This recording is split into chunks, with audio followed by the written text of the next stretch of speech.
Hi friends, welcome to Ashok farming blogs.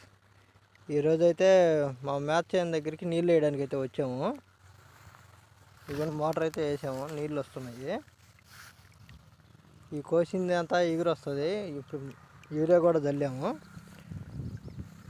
ఇక ఎత్తుకుండేది కొయ్యాలి, దానికి కూడా నీళ్ళు వేసాము. అదైతే తడిసిందనమాట. అందుకే పైపు జాయింట్ తప్పించేసి మళ్ళీ ఈ కైలుకి అయితే వేశాను. అయితే ప్రజెంట్ అక్కడ వరకు తడిసింది. ఇంకొక గంటకి మొత్తం తడిసిపోతుంది అనమాట. ఇదైతే బరిగొడ్ల కోసం ఇచ్చాము పచ్చి మేతకి. ఇది నీళ్ళు నిలవడం వల్ల మొత్తం గాలికి వాలిపోయింది జొన్న. ఇక్కడ ఇంకొంచెం రకంగా నయ్యం. లోపలికి వెళ్ళేసరికి అయితే మరి దారుణంగా మొత్తం పడిపోయింది. ఇదిగోండి ఇక్కడైతే పూర్తిగా పడిపోయింది.